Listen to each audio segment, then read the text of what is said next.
It is noon and we are recording. Hello and welcome back to the Welty at Home Slow Reading Virtual Book Club that alternates works by Eudora Welty with works by authors connected to Welty.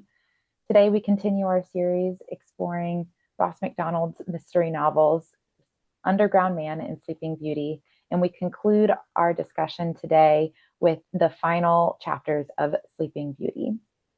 My name is Anna Traylor. I am the Special Projects Coordinator at Eudora Welty House and Garden, and we are grateful to Suzanne Mars, Eudora's friend and biographer and Professor Emerita of Millsaps College, for guiding these discussions. First, some quick housekeeping. To comment or ask a question, click the reactions button at the bottom of your screen and select Raise Hand. If you're on a tablet or a phone, you may have to tap the screen for this option to appear. And a lively discussion often takes place in the chat, so be sure to glance over at that chat box every now and again.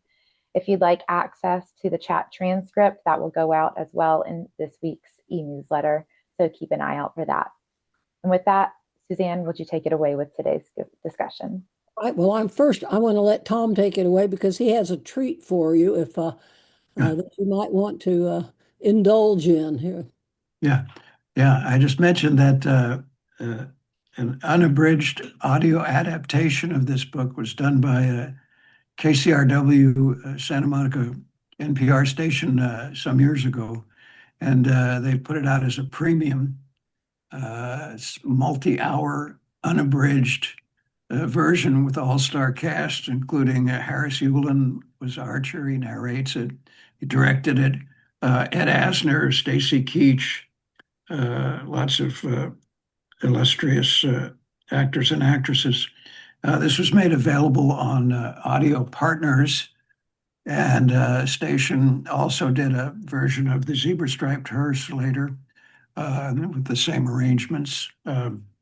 So I don't know if it's in print technically, but you probably find it, at least on eBay or something.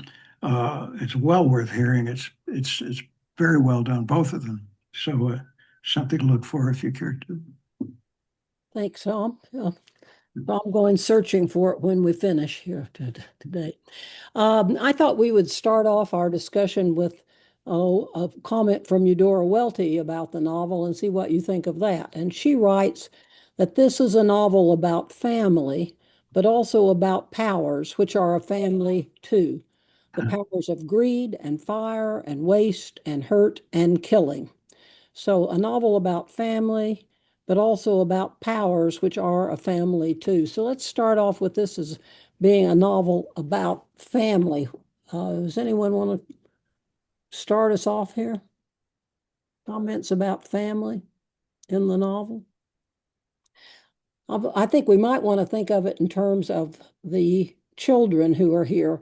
Harold and 30-year-old children, Harold Sherry, Tom Russo, Gloria Mungan Flaherty, and Laurel Lennox Russo.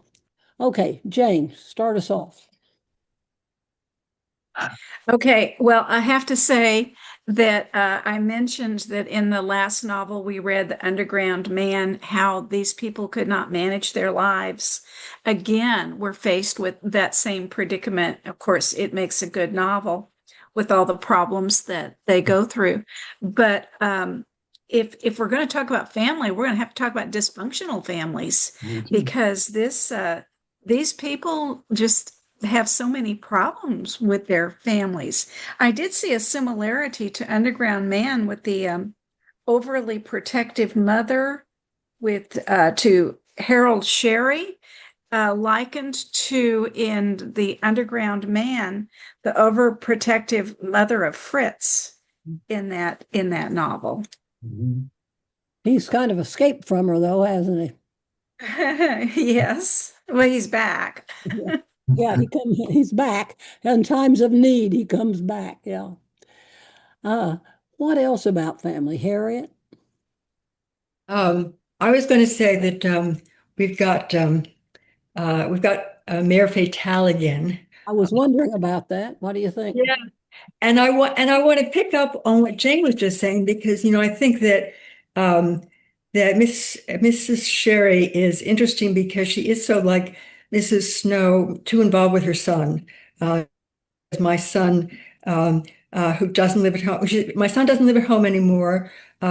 He and I have decided some time ago to go our separate ways.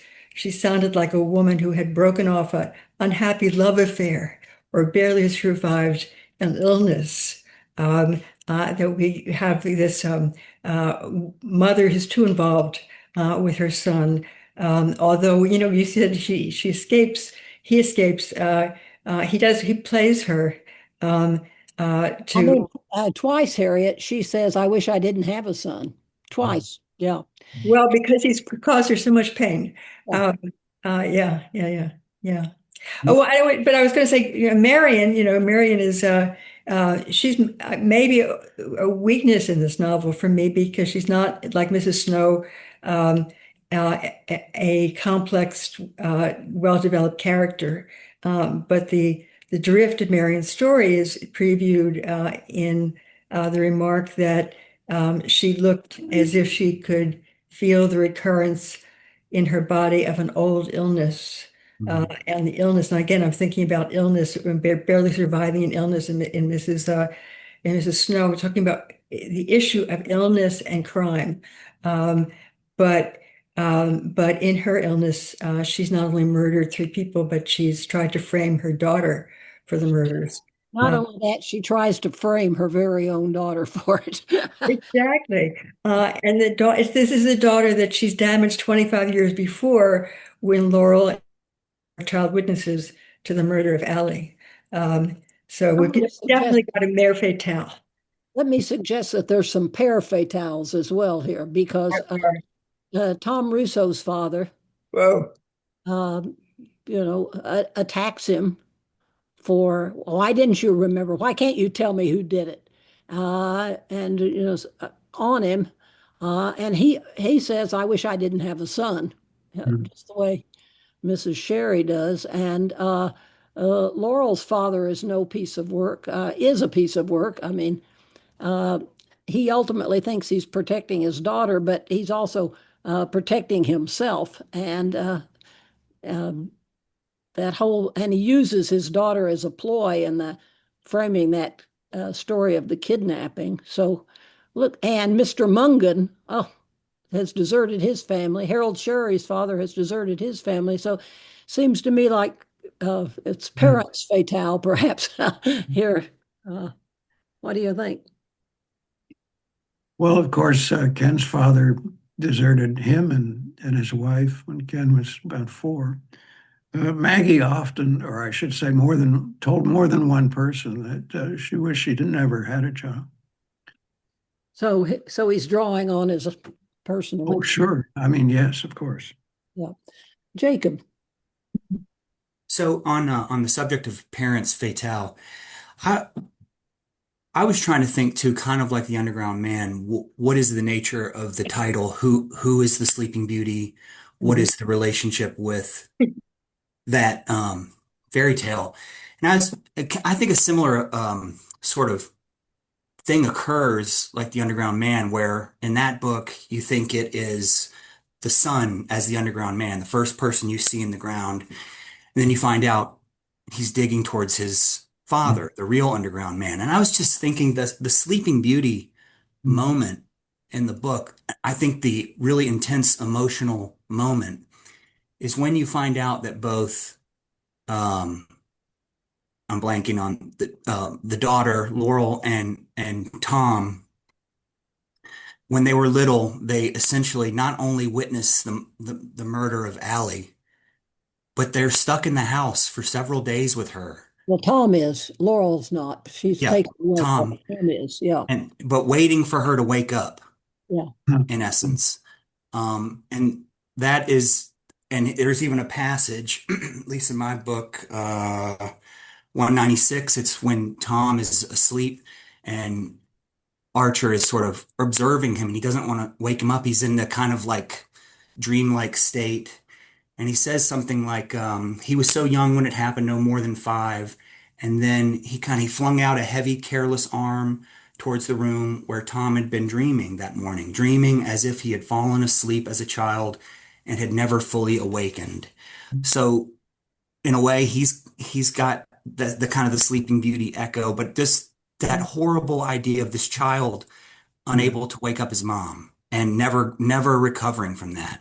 It's I Uh, a- think too, because here is the Ali Russo, who is a permanently sleeping beauty, and then there's Tom, and that is maybe the most um, memorable scene in the whole novel is when Tom wakes up and is confused about times, yeah.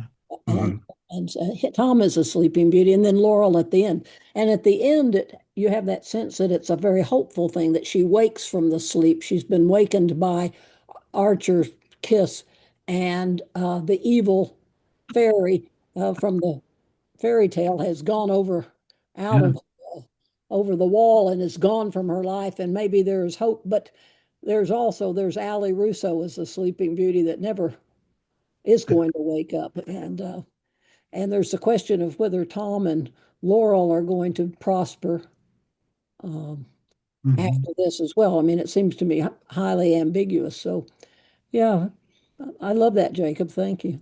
Harriet. Yeah, I was also going to go to the kiss that wakes the Sleeping Beauty. As it's Archer who delivers that kiss. I bent over Laurel and touched her warm forehead with my mouth. I could hardly believe that she was alive. Marian Mhm. Lennox was climbing awkwardly over the railing. I moved towards her. Marian, come back.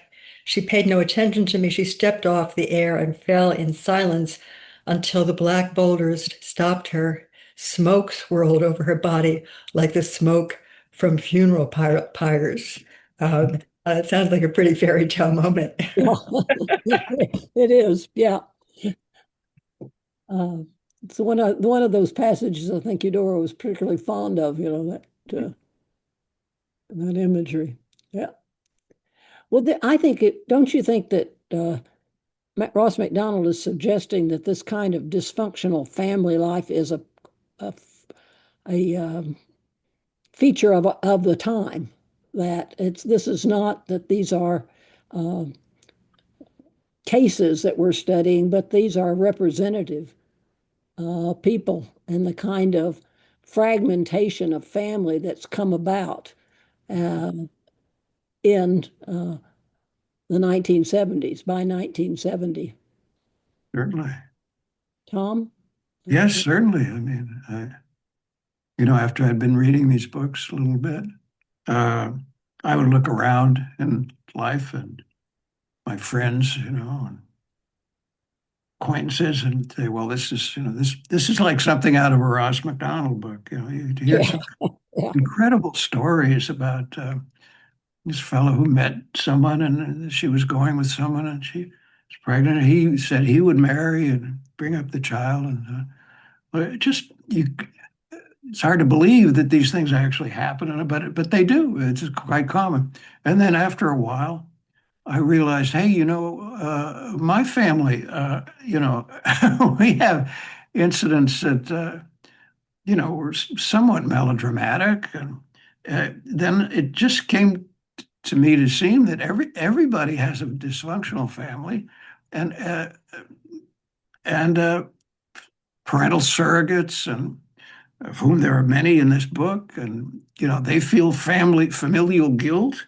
The surrogates, the strangers, the doctors, that they didn't, they feel responsibility, and then all the negative things where people take advantage of their siblings or children, parents, whatnot. I don't mean to ramble, but it just seems universal to me. It's just a universal thing, truth. and another family is Gloria Mungan Flaherty, who says, I have always been a mother to my mother. Since the age of 12, I think she says, I've been a mother to my mother. Uh, Hmm. and as the alcoholic mother, what about her father? He's gone off and gotten a Mexican divorce, not even sure he's divorced, and is married again and doesn't have a thing to do with them. So abandoned by the father. Mhm. So, yeah. Jane.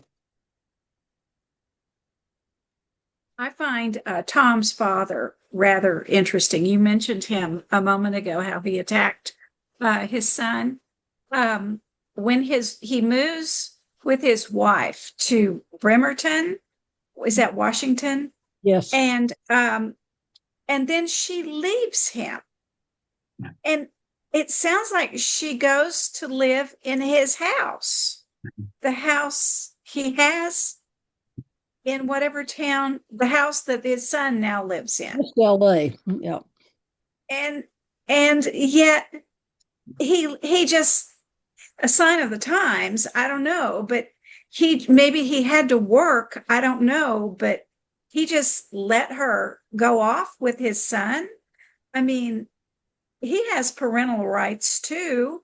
Why wouldn't he pursue this? This is confusing to me that he must have wanted rid of her just like she wanted rid of him. But he's also very jealous too, and he's focused on And wanting. she's gone for a year, before anything is done. Let's move to talk about these other things. Let's talk about the powers of greed. Let's see, what does she say? Greed and fire and waste and hurt and killing. And I want to find there's May Claxton. Maybe you might talk about the ecological issues for us a little, May. Do you feel like doing that or not? You don't have to. I don't know that I have. I just found that to be absolutely fascinating part of the novel, both in the terms of the way that he uses it visually and metaphorically, just layers of sensory use of the oil was just so powerful. And then, of course, we get at the very end, Mr. Lennox, who dies trying to unpollute what he, actually polluted, is probably the most poignant Yeah.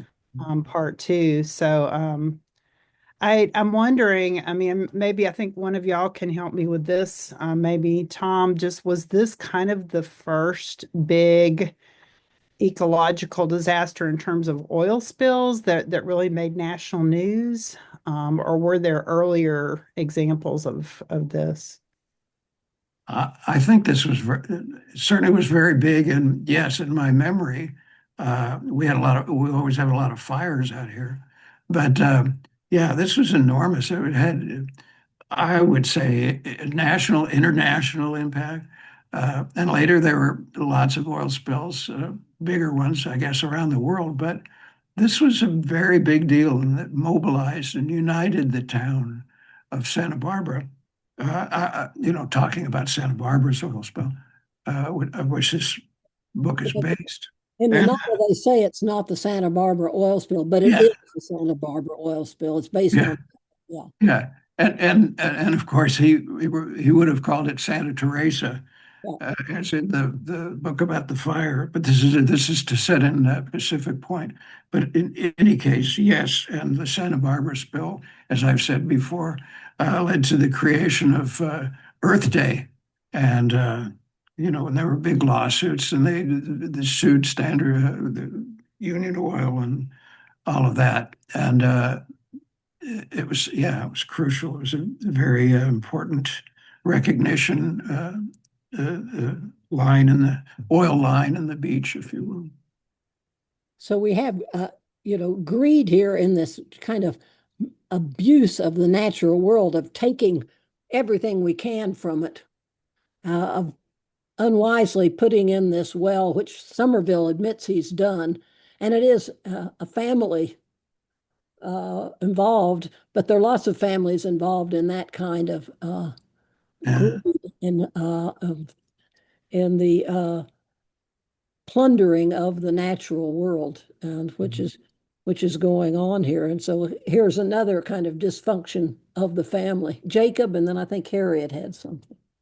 I think it's not only a story of plundering, but plundering at a massive scale, even to a global extent. I think the connection with World War II matters, that the connection to the Pacific, these Yeah. and oil connects them both, from gasoline to oil. And I'm going to steal something from you, Tom.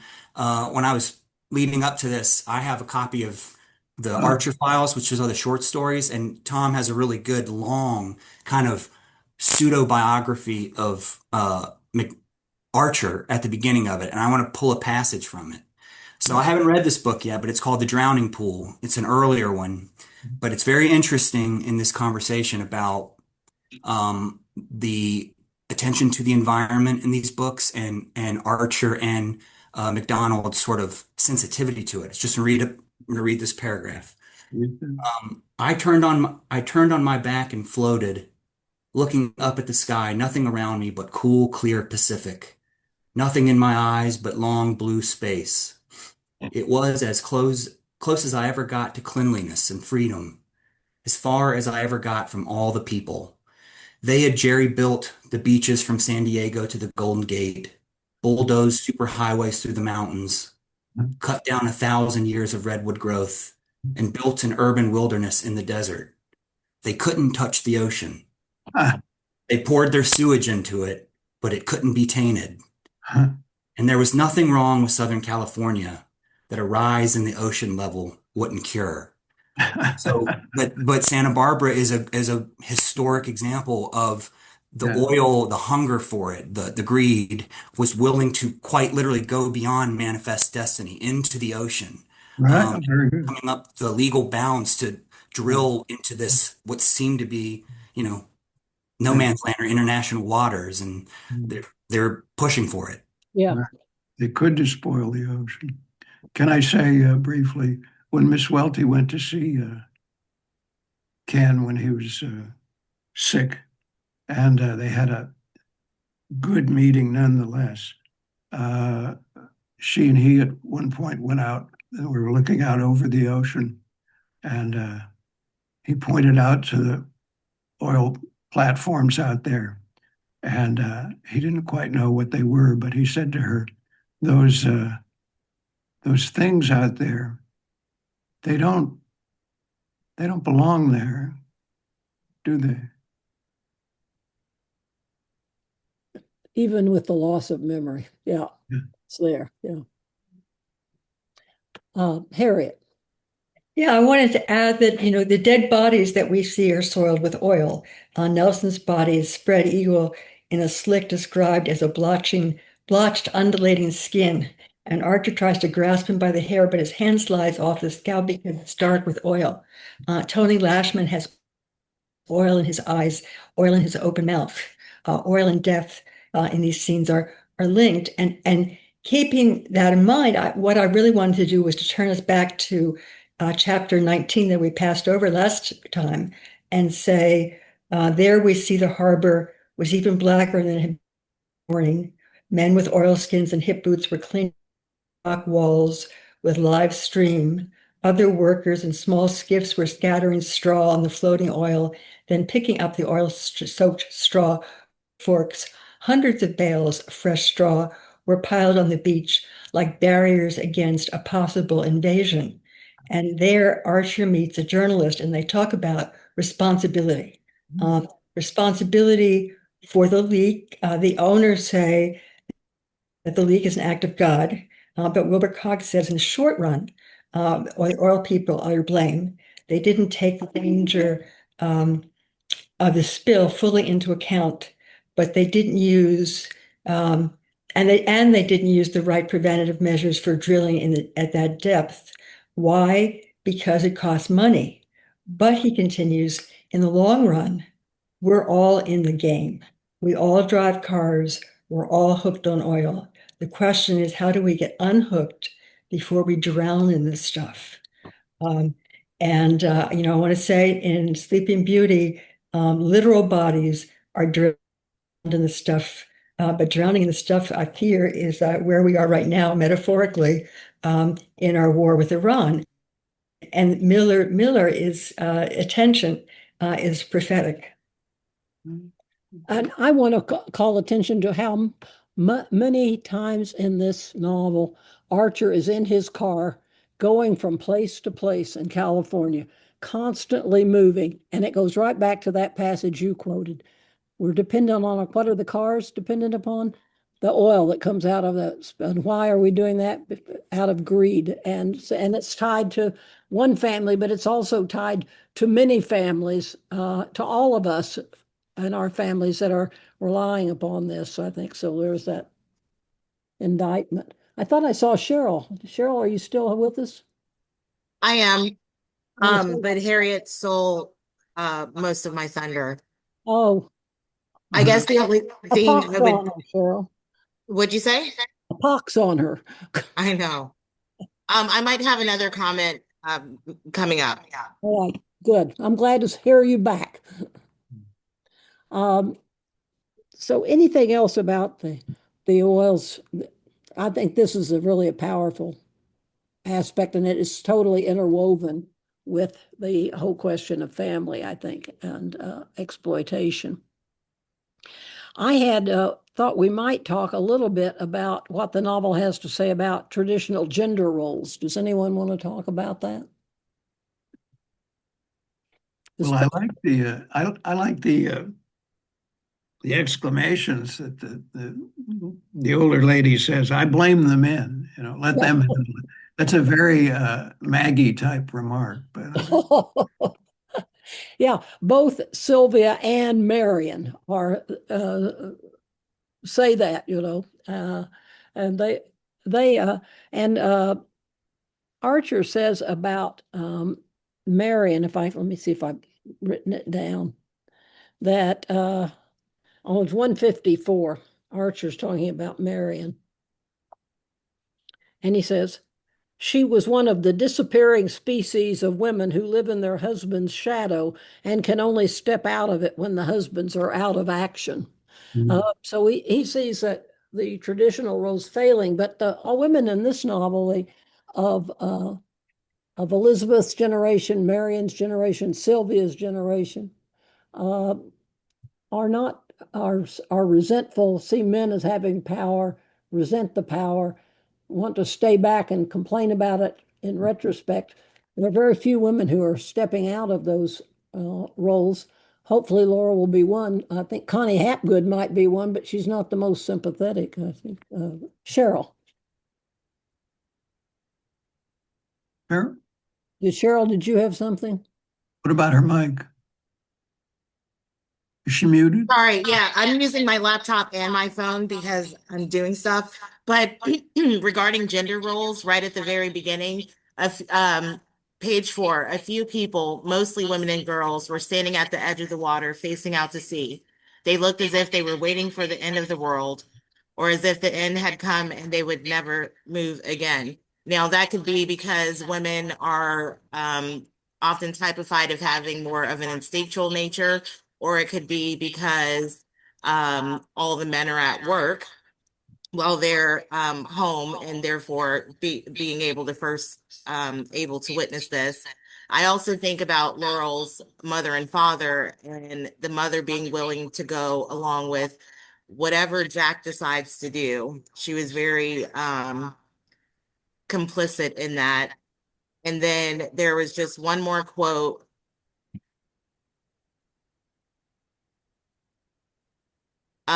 This is chapter 23. This might have come up last week. I'm not caught up. But where he's Archer's noting, he says her voice was full of feeling. She might have been talking about herself. I couldn't tell if she was a hard woman who had moments of softness or a soft woman who could be hard on occasion. It wasn't easy to tell about any woman. So it seems like women can be very effeminate or they can be very strong, and you get both character types in the two novels that we've read. Yep. And Archer finding it a mystery to read, another mystery. Do you want to talk about why do you think in this part of the novel, we move from the Sherry house to William Lennox's house to Sylvia Lennox's house to Ramona's apartment to the Russo house to the Topanga Court Motel to the Somerville's house to back to Archer's apartment to Jack and Marion's house. Constant movement between houses. We move between Pacific Point, Long Beach, El Rancho, Bel Air, West LA. We move between the Pacific Point Hospital and assorted businesses near Dr. Brokaw's office to Dr. Brokaw's office to the Myrtle Motel to the West LA Hospital where Bagley has been a patient. So, why all this focus upon setting and the disparate settings of this region. What do you think? Jacob, is that you? Nope. I could take a stab at it. Good. I think this is something I tried to articulate earlier, that in kind of the history of detective fiction, there's a significant distinction geographically between LA and New York. There's a famous argument that basically says one city organizes itself centripetally. Okay, it's condensed, it's walkable, it's a navigable space where you can find everything in one spot. Mhm. Fundamentally, however, LA is different. You Mhm. must have a car to navigate it. You cannot be a good detective in Los Angeles if you don't have a car. Mhm. And so Or a there's good that kind of, extortionist, as Harold Cherry finds out. Yeah. yeah, so you have that always there. And I think that always must eat away at somebody like Archer, who's sensitive to the reach of oil, that he's complicit, he's involved in this, and this is a family that's quite literally underneath his feet. Okay, they control him in Mhm. some ways, and I also want to emphasize something else. So you can kind of trace this far back. This goes, if we look at the title, Sleeping Beauty again, in a way, it's reminding me of Raymond Chandler's The Big Sleep, which you can also remember is 100% about a dysfunctional oil family. It's the Mhm. Sternwoods in that one. Mhm. So there's this story, at least in LA, goes all the way back to the beginning. Oil families that are in control, and they're not even really trying to hide a lot of their bad behavior. They're kind of wide open about it, and you're just trying to keep up with them. Their reach is so large. All of LA is dependent on them. Mhm. Interesting. I've also thought, I love that. I've also thought it's kind of emblematic of the fragmentation of the family, this whole fragmentation of the landscape into these many spots that are distant from each other, unconnected to each other. There's no sense of community or neighborhood here that could nourish you. It might be sustaining. It's There's a remarkable passage at the beginning of chapter 37 as we're kind of winding down, and Archer is in a state of contemplation about LA, looking at it in its whole, in its gestalt, you could say. And he says, I sat in my car for a minute. This is on 230 in my book, looking out over the city, which stretched like a luminous map to the horizon. It was hard to pick up its ever-changing meaning. Its whirls and dots and rectangles of light had to be interpreted like an abstract painting in terms of everything that a man remembered. The thought of Laurel still lost somewhere in that maze went through me like a pang. So he feels overmatched. This is a place that, you can get lost in, Mhm. that feels like a moving map. And it's not easy to find somebody in it. Yeah, Mhm. I love that passage. And then the one at the very end of the chapter complements it, I think. This is on 235. Turning down the hill toward home, I noticed that the view of the city had changed. It Mhm. seemed larger, more luminous, and less abstract. It stretched between the mountains and the sea like a living substance with the power to be hurt and to hurt.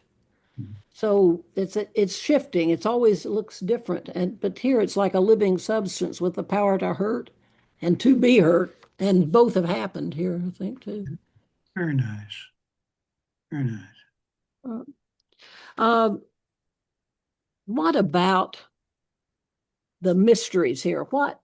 This is a plot to me that is very hard to follow. I made my chart, I've got it all blocked out. So we start with Laurel, and the whole question is Laurel suicidal? Then it becomes, is she an accomplice in an extortion plot? Then it becomes, or is she a victim of a kidnapping? Yeah. So we've got that mystery, and we need to find Laurel, but she's not there. We can't find her. And in order to find her, we've got to find Harold Sherry, Yeah. who's accompanied by a mysterious old man who has to be identified in the search for Laurel. And Then we find that Laurel is bothered by the house where she lived. And so we have to find out why, what about that house? And what happened to Tom's mother? And is this connected to Laurel? And was Laurel there? And we find out that the mother is the one who visited Elizabeth and later visited Jack and Marion and brought her young son along. And then we find out she's been murdered. And that report of the murder leads us to find out about the Canaan Sound and the murders of Bagley and Lashman. And so all of these kind of, I don't know, like tentacles coming out from the whole question of Laurel to start with, which makes it another kind of fragmentation of the individual cut off from family, the plot so fragmented, Archer's struggle to find order. I don't know. That all seems pretty clear, don't you think? Finally, yeah. No, but we talked about the complicatedness of Ken's plots, and I want to mention that. And there's a specific mention to mathematics, and not someone being not really a mathematician figuring these things out, but just an idiot savant who memorized a lot of facts. But speaking of mathematicians, when Ken was at the University of Michigan and doing so brilliantly in his English studies, and he took an aptitude test, as all graduate students, I think, had to do. And some people actually suggested that he change his major from English to math because he had amazing potential as a mathematician. I think this plays into his engineering of these really complicated kind of Rube Goldberg or, clockwork kind of oranges and apples. Yeah, I love doing that. Jane. What you were talking about, moving from one place to another, getting lost in the plot, keep introducing new characters.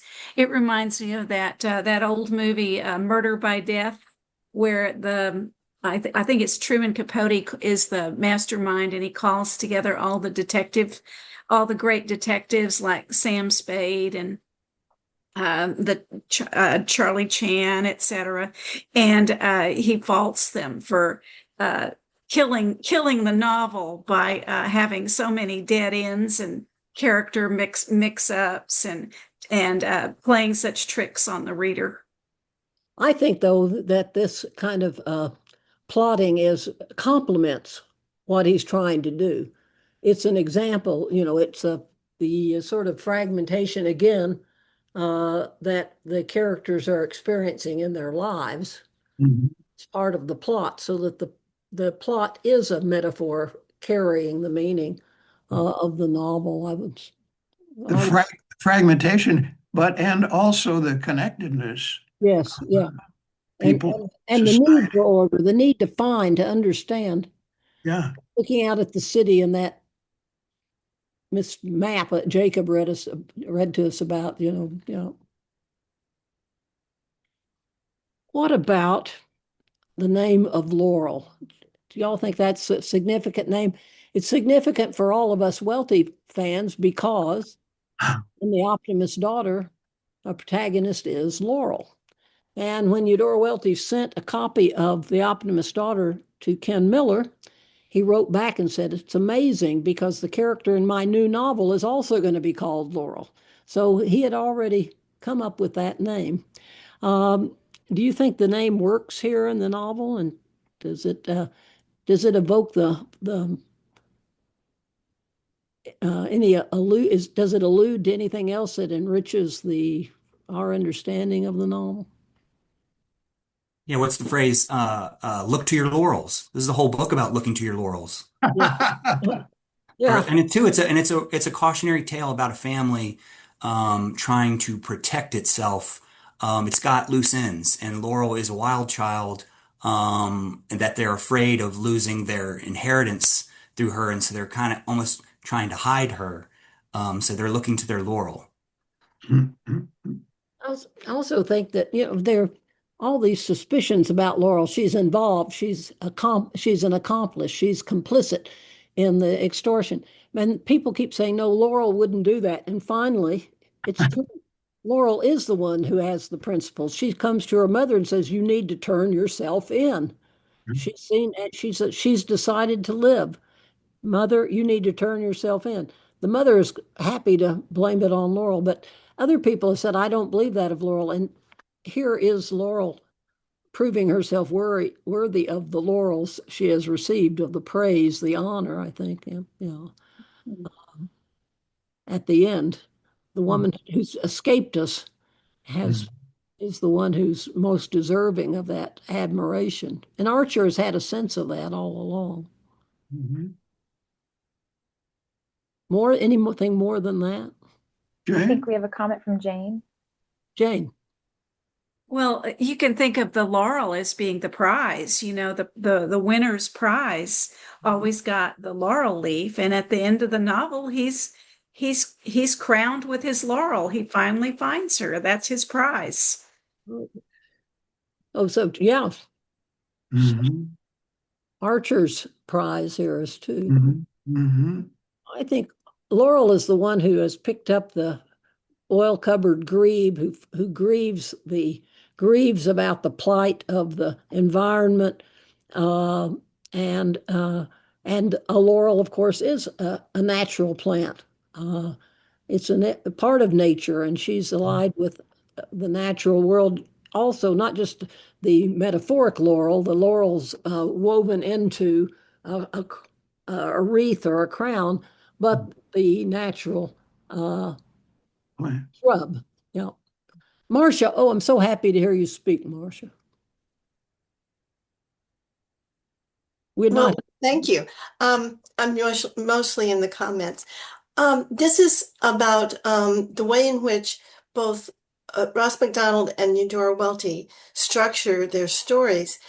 At one point, I felt like I needed to draw a family tree to try to figure out how these people are all related. By the time we find out that they're the two of the women, Allie and somebody else, are sisters. I mean, it just floored me to realize that we got pretty far in before we discovered that. Am I wrong? Isn't that right? Right, yeah. Aunt Marty and Allie are sisters. And of course, when I read The Optimist's Daughter, but long before that, Delta Wedding, I had to construct a family tree to figure out who all these people were and how they were related and how each of them, their backstories affects the way they act in the novel. And I think that's one of the things that Eudora Welty must have loved about Ross Macdonald's work, because his is complicated that way. And often with families, the same thing happens when you read Blue Hammer, The Chill. There's always a very complicated family relationship at the bottom of everything. And he lets you only find out how they're related as you go along. He doesn't give you that family tree. You have to work it out on your own. It reminded me that way of William Faulkner too. So I can see why she really took a fancy to him early on, because she constructs her families in a similar, very complicated way. Yeah, I think that's right. Bill.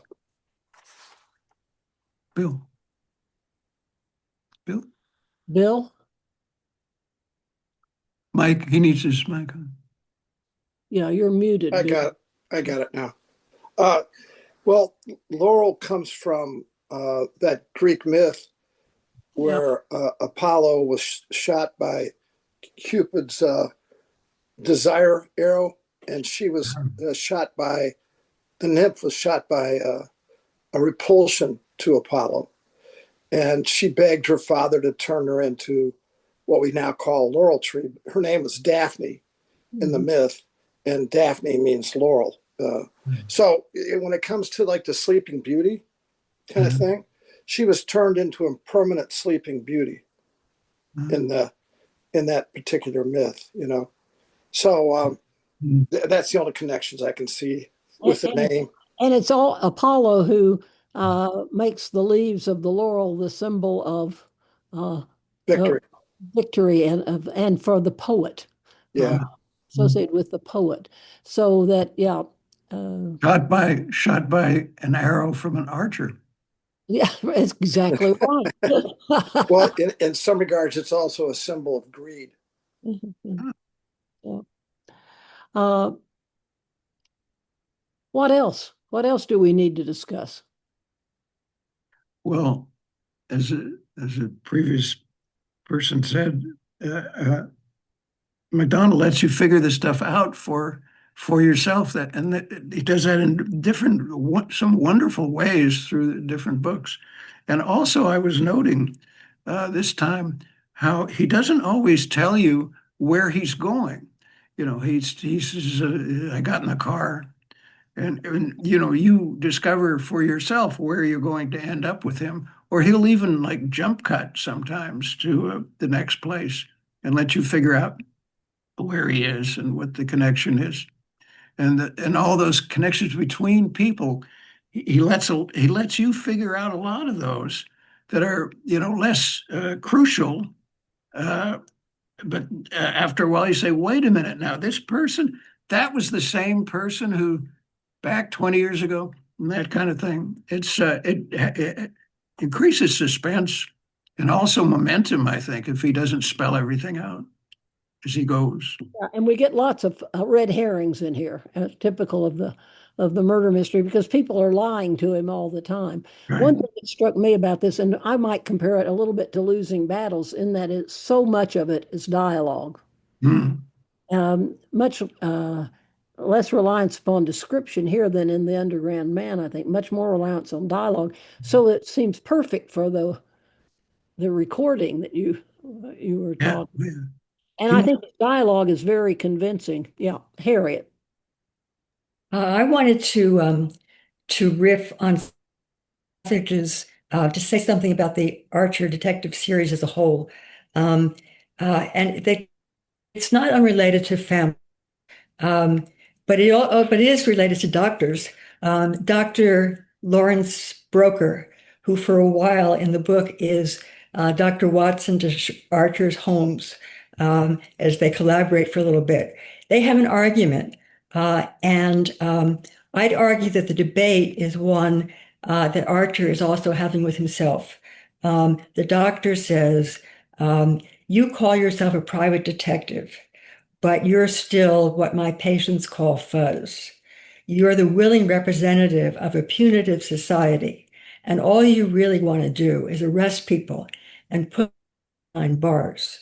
Archer's stung by the action, and he thinks for a bit about his professional history. "What do you want to do with criminals?" he asks. The doctor says, "I want to treat them before they become criminals. I don't believe Harold's responsible for what he's done." Psychologically not responsible or morally not responsible? Archer asks. "Either or both," the doctor answers.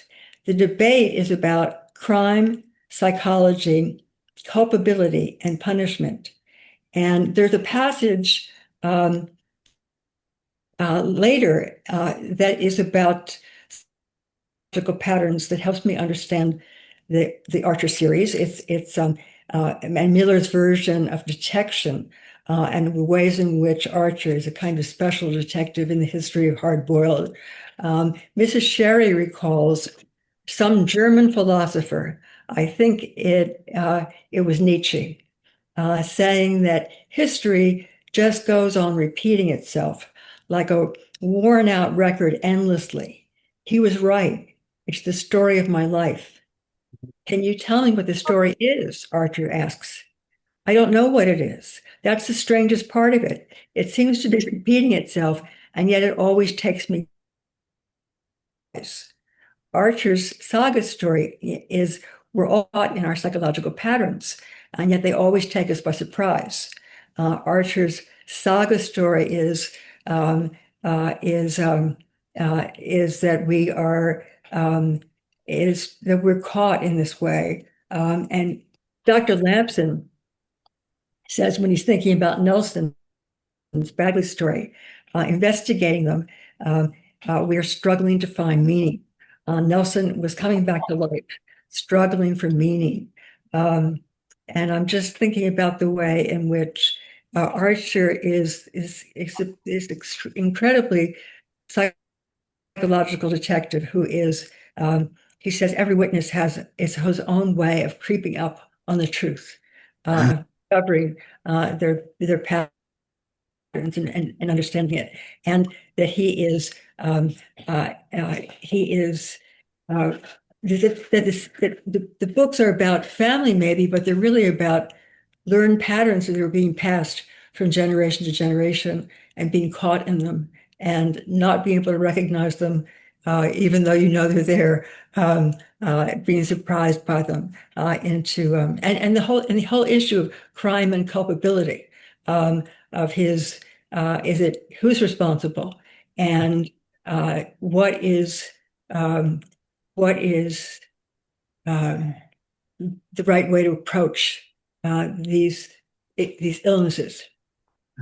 I thought an interesting aspect of the novel was how much he kept back from the police Right. over and over again. Yeah. So, To protect Laurel, yeah. which Ken did when he went before the grand jury. He refused to talk about what he and Linda had said to him. And they told him, that that's not, it's not the way it works. You don't have the right to do that. He says, well, on advice of my counsel, that's what I'm going to do. He could have been, sanctioned for his behavior, but he wasn't going to. This was at the time of the hit and run accident. Yes. This is like, can I throw some things in here? Yeah. At certain times, this is like Rashomon, but like with one person telling six different versions of it. Like when he's talking to Jack Lennox at the end, he says, well, this is what happened. And he says, well, no, that couldn't have happened. He goes, well, actually, what happened was this other thing happened. And so on. And I think also there's like an aspect of Chekhov. For me, there was in the book where you think the book is about Laurel, or but comes a time when you think, well, it becomes about Tom and his childhood and this. Then it becomes about another character and another character, and of course it's about all of them, and it's about this one big imbroglio, and it's just about life, and it's about the oil spill, and yeah, it's very elaborately and beautifully done, huh? Yeah, I agree. Yeah, wonderful. Final thoughts. So we've been reading Jacob. I was just thinking, since it may have been discussed earlier, but a lot of the Archer novels, there was basically what, 1949 to 1976. That's a period of time where the nuclear family in American culture becomes a huge subject, not just an ideal, but a concern. And in a way, you can kind of see these books, they're sort of policing that, looking at its weaknesses, looking at its the pressures put upon it. It's almost like it's a tale of maintenance. And I like to think of, I kind of joked about it last week, but to think of Archer almost not as a detective, but as a sort of pseudo marriage counselor, trying to put these families together as they're falling apart. And the ways in which the families are transforming. Like we're seeing that's not just a family, we're dealing with a corporation, and how that complicates their relationships. I also had the thought in this one that, in the fairy tale of Sleeping Beauty, a kind of beautiful detail is that it's not just her, Briar Rose, who falls asleep. Her whole family goes to sleep for 100 years. And in a way, when this mystery occurs, they're all kind of asleep at the wheel because they should be tending to the oil crisis that they've caused, but they've focused entirely on they're in a state of stasis, trying to find Laurel. And at the end of this, even if it's a happy story, it's not a happy story. We still have to tend to the environment and that family's impact on all other families. So I was just really interested in how um, McDonald is sort of trying to figure out what to do with the family, this fascinating unit, but also how it relates to everything else in American culture at the time, how it's changing, what we're worried about. That was just stuff going in my head. Yeah, and I don't think, I'm not sure, Jacob, but it seems to me that in the fairy tale, it's not her whole family sleep, but they surround her with people so that when she wakes up, she'll be in a familiar environment, but not the family. Right. Yeah, and then so there is that. Yeah, and you think it's here is Kenneth Miller wanting a happy ending. He's lost his daughter Linda. Laurel is awakes. She has not been destroyed. She there is hope. There's hope, but it seems to me it's tempered, very tempered. I That think that's the most poignant scene in the book, I think. And this line, I could hardly believe she was alive. Well, in real life, she was not. and what life holds for her is very uncertain. Yeah. But there's hope because there's a line about Tom said that he would move and whatever she wanted, he would do. There's a little bit of hope. There's some hope. Yeah. It's not desolate, but it is. Mm. Harriet, do you have one more thing? You're done. Not really. I mean, I was just going to, they have their hope, but they're too so damaged. Both of these people are so damaged um, that it's it's a complicated hope. Yeah. Yeah, I would agree. Well, let's just sum up by saying that I think what our four discussion sessions have shown is that detective fiction is worthy of serious consideration. That this marginalizing the detective story as genre fiction, not serious fiction, is something we don't want to do.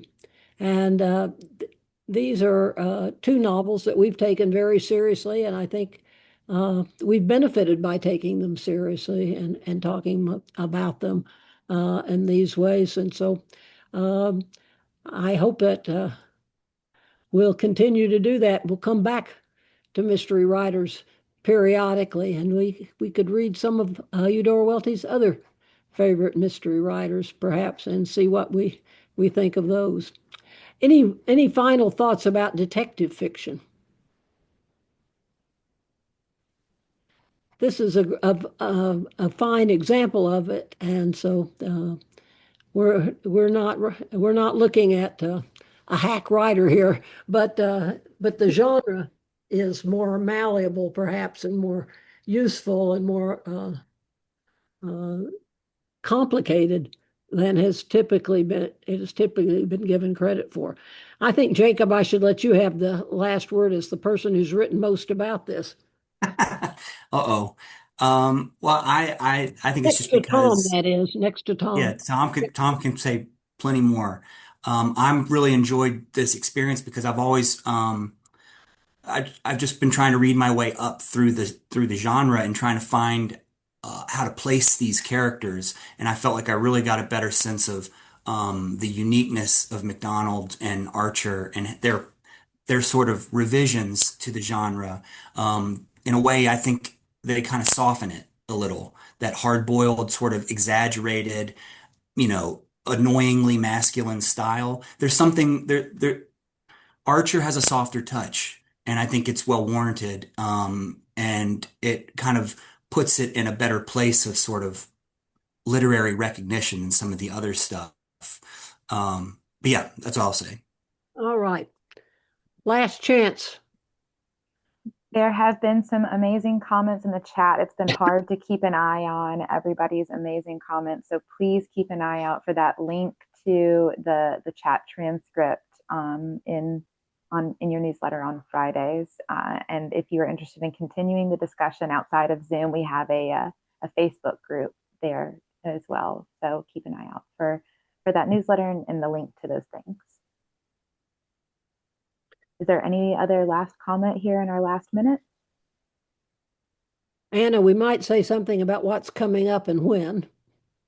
Sure. I think that things are still in discussion, but we do know that we want to go with a Welty selection next. That will be our next selection will be a Welty text. And Suzanne, perhaps you could speak to when that's your availability. And so we're going to take the July off and maybe most of August, and then we'll start up again, I think. So, yes, that sounds great. So we hope you stay cool, enjoy the summer, and see you before too long. Before too long, have a wonderful summer. Thank you all so much. Bye.